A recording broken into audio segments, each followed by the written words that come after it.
Hi, NARC Troopers. Today I'm here in Austin, Texas at Mount Bonnell, which is this beautiful place in Austin, Texas. And I don't know if you can see behind me.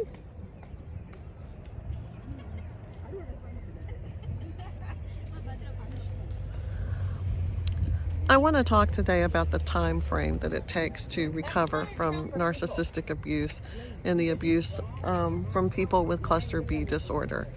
I think it's possible that you can be very impatient with yourself and hard on yourself when it comes to the time frame that it takes, and you count it in weeks and months and years, and you think, oh my gosh, this is going to last forever. I'm never going to get over this.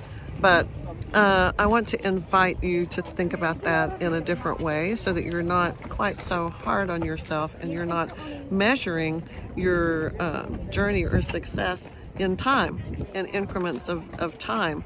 Because what is important is that you have to be able to give yourself that time to get where you need to be. So after a relationship with a person like this, it's as if they have removed the scaffolding that has held you up. You have allowed yourself to be held up by something that is false, by something that's not real. And when it's removed, you crumble. It's like you've been had the bones removed out of you and you have nothing to stand on. And so the whole point, I think, of recovery is that you are learning to build your own support system. You're learning to find your bones and your skeleton and your framework and your own scaffolding. You're learning to fortify yourself. You're learning to stand and build that inner network of support that's going to allow you to stand after you have crumbled, after they have taken you down.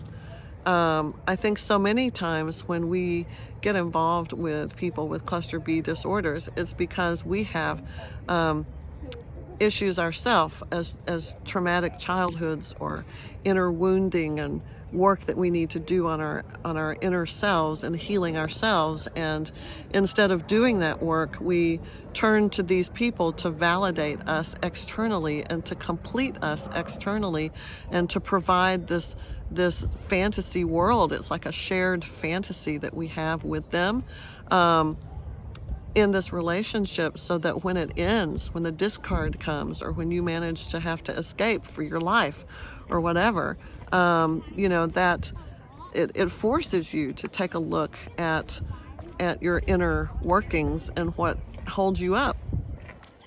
I was listening to one of my favorite speakers on this issue yesterday, and she made a good point. She said a lot of times we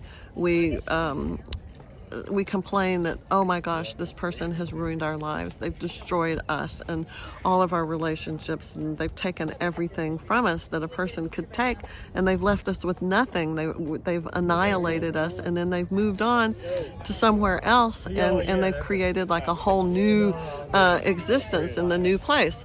Well, yeah, maybe that has happened, but what she said is, consider this. What if that happened for a reason? What if they're a blessing instead of a curse?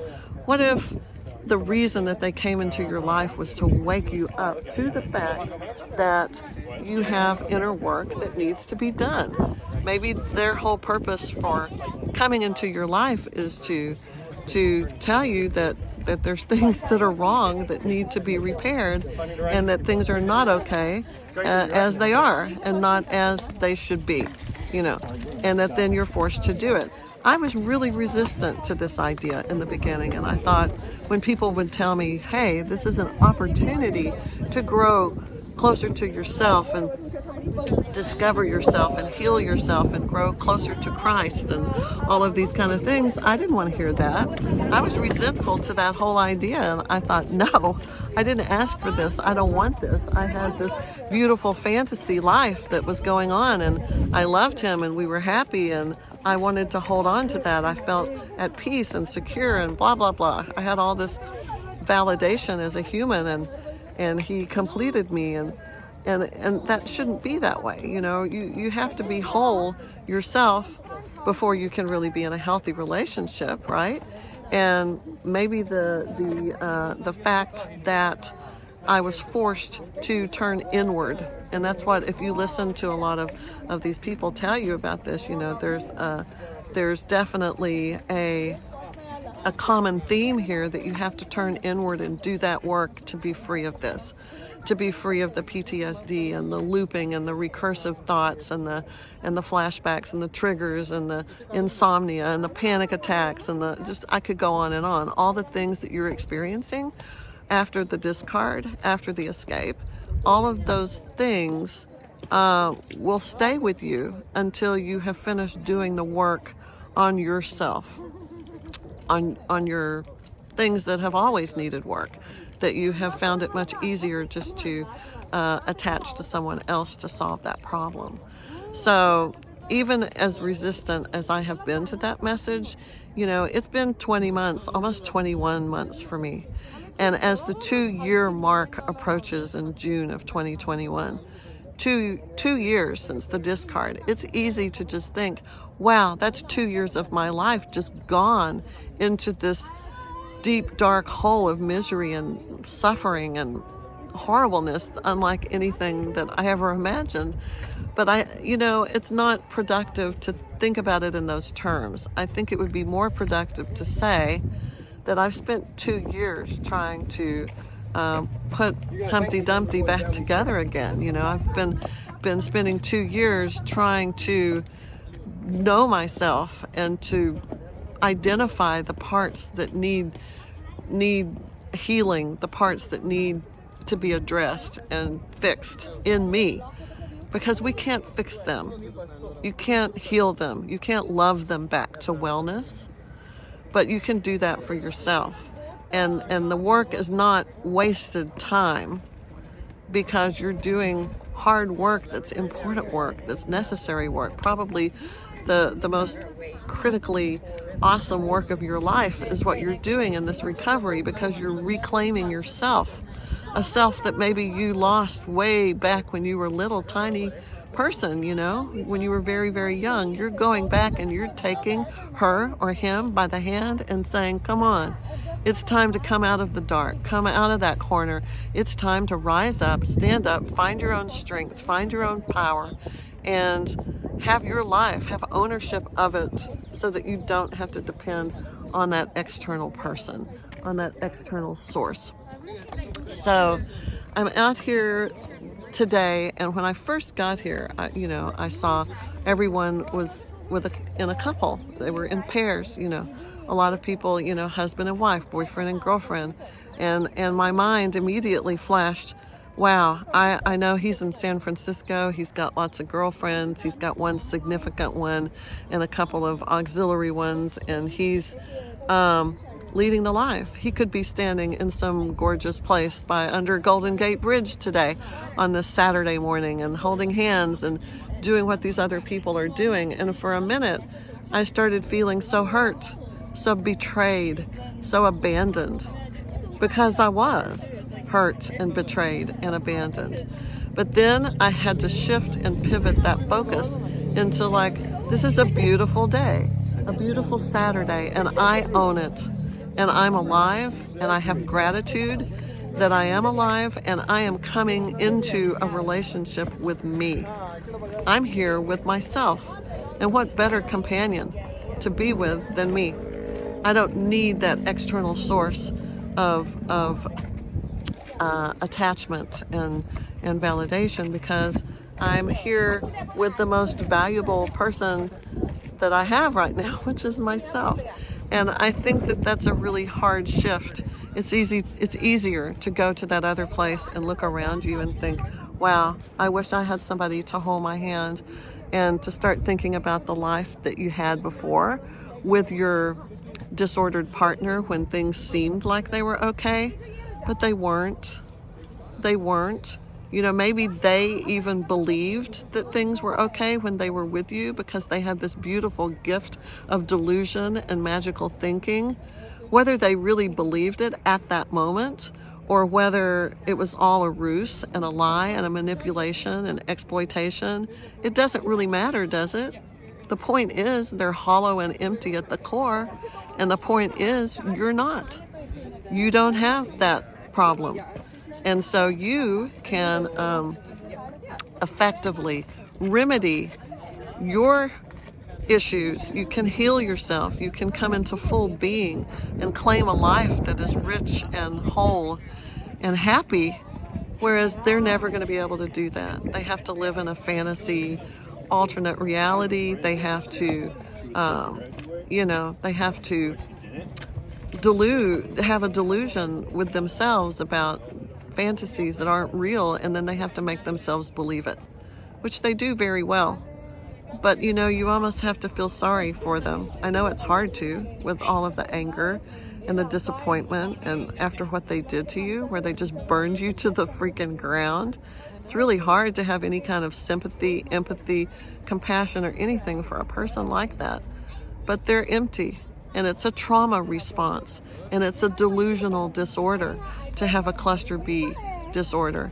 And so they're not rooted in reality, and they're not whole. They're empty on the inside, and you're not. And that's why it hurts so much. You're not. They don't hurt. They don't have these emotions at all.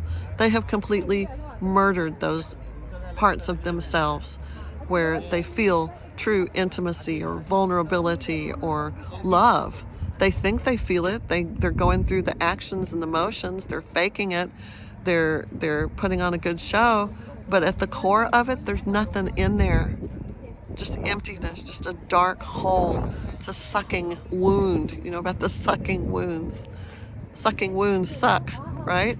So as you are alone on your weekend or weekday or whatever time this is that you're watching this, spend time with yourself, sit with yourself, and try not to look at others and think, wow, I wish I had a partner with me like that. Gee, I'm going to look around here in this beautiful setting today, and I'm going to say, I'm unhappy because I don't have a partner, and I miss my life I had with my partner. I miss having that. You just can't let yourself go to that place. And you have to remember that you're doing noble, honorable work. You have to remember you do have something at your core, something inside in your soul, in your heart, that it's maybe injured, it may be wounded, it may be hurt, but it's there.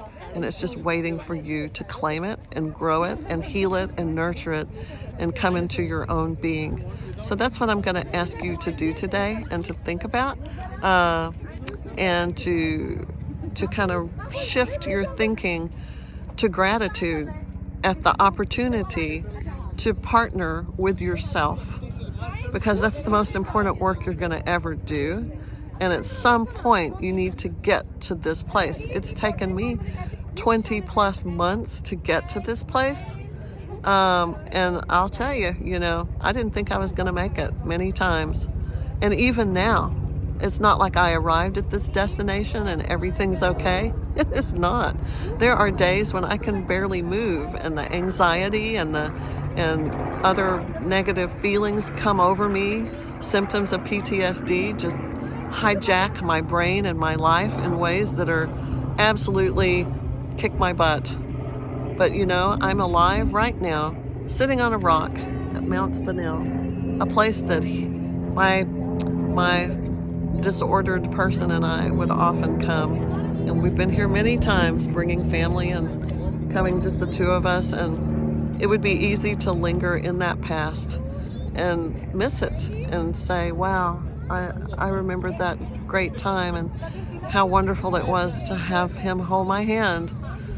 But I'm here by myself, and instead of feeling bad about the past or looking at other people and wishing I had that, I think it's time to self-partner with me. And if the other comes at some point later, okay. And don't think about what he's doing. Whatever he's doing, it's delusional, it's shallow, it's empty, and it won't last. And even if it goes on for years, like he and I went on for years, it's false.